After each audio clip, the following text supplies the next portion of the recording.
How many of you saw this video? Poor girls turn me on. The poorer the girl, the more attracted I am to her. A lot of you be wondering why a guy like this would have said something like that. Today, he's here to clear the air because he was forced to say that very statement. It never truly came from him. This is his story. It's against my character to say such a thing because poor girls don't turn me on. No. Nedu told me that he owns Honest Bunch podcast. But he said I'll have to pay a certain amount, 5 million naira. That if I really want to present this topic today, that he's giving me the option of I have to say what he tells me to say. He now said I have to mention a celebrity's name to make the thing go viral. He specifically mentioned Very Dark Man. He said I should mention Very Dark Man. So since the owner is telling me this, I went on the podcast and said the things Nedu asked me to say. I was so depressed, so I decided to end my life. In my lifetime, I've met manipulators, I've met narcissists, I've met gaslighters, and I've met scammers. But Nedu is a discovery. Hi, my name is Ugo Wokolo, Mr. Nigeria Supranational. I'm sure a lot of you saw the video that went viral a couple of weeks back. I was actually manipulated and forced to say that. This is my story. Oh my goodness, bro, I can't believe you made that statement. Poor girls turn you on. Why would you even say something like that?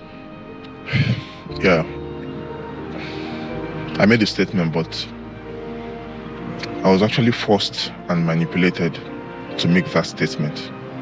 Can you tell us about everything? It's actually a long story, but I'll try to cut it short.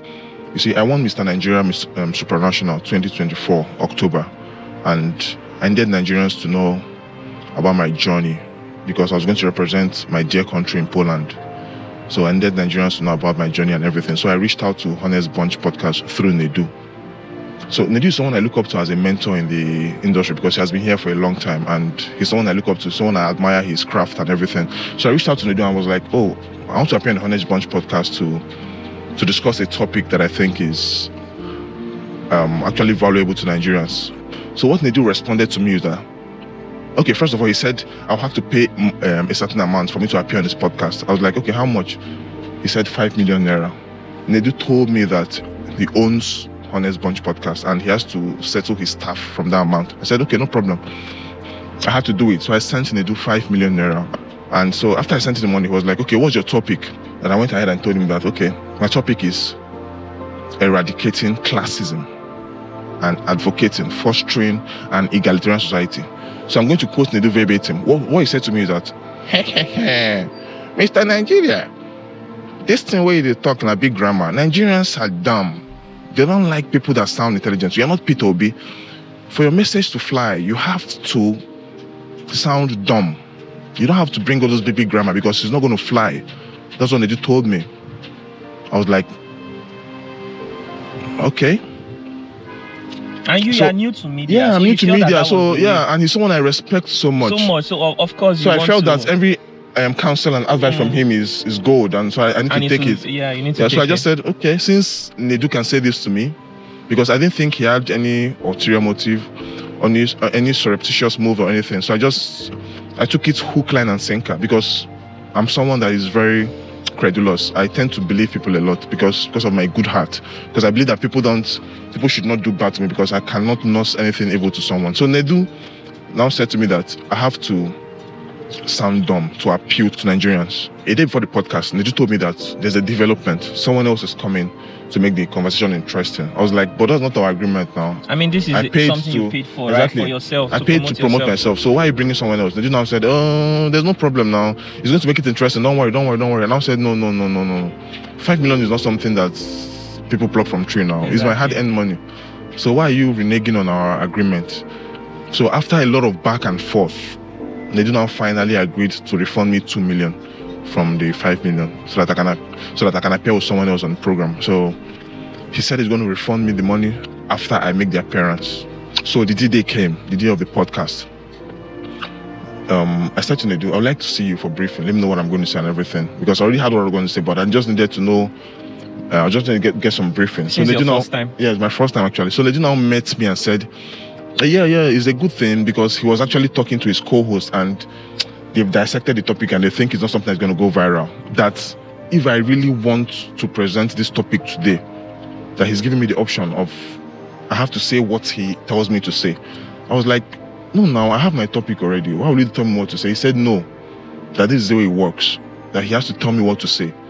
This is his program, and he calls the shot.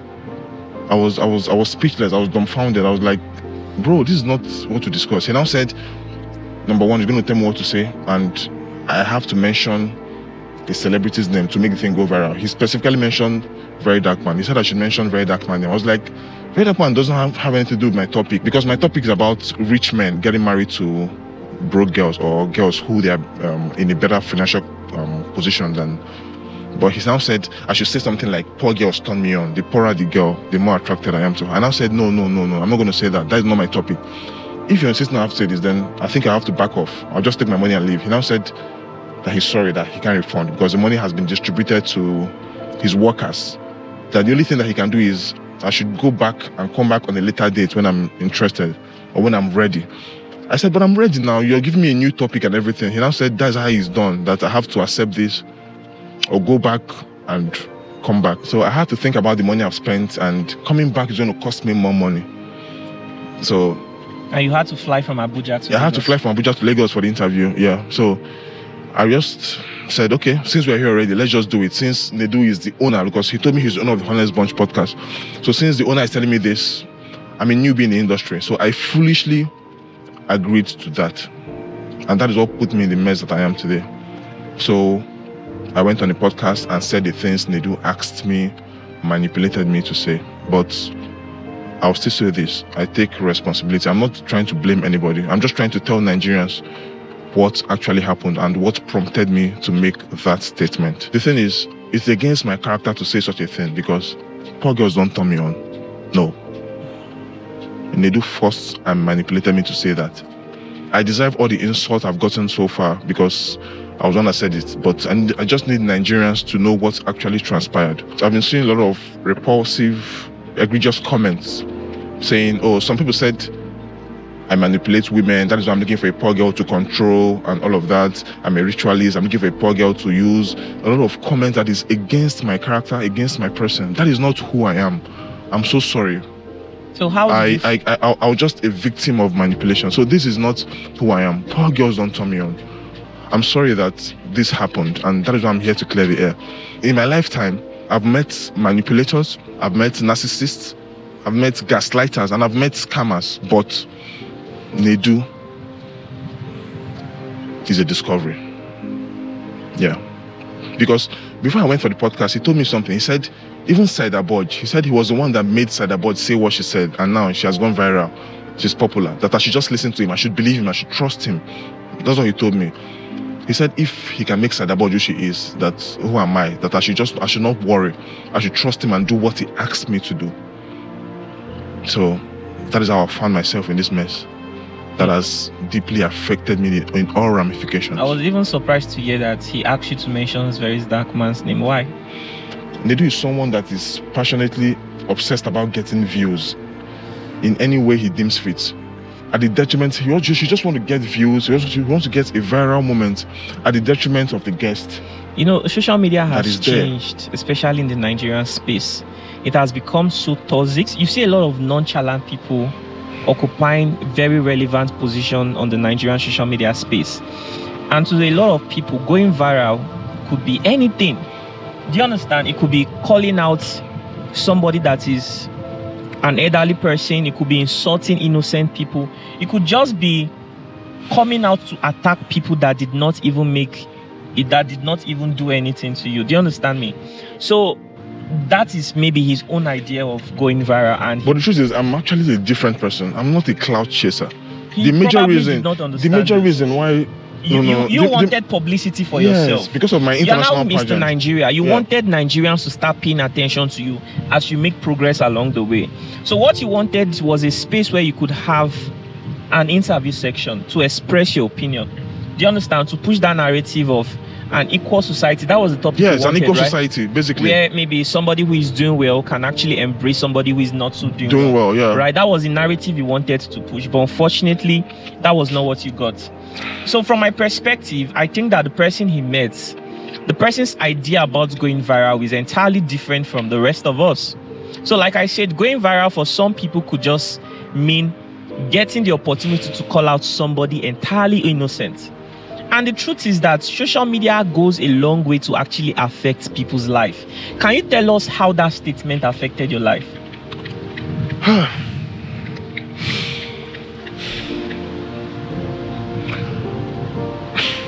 Honestly, this past few weeks has been a roller coaster of emotions. Like, it's difficult for me to put my words together, but I faced the lowest point of depression because I got calls from my family members, my classmates, everybody were asking me, why would you go on a podcast to say something so obtuse? Because that is not who they know me to be.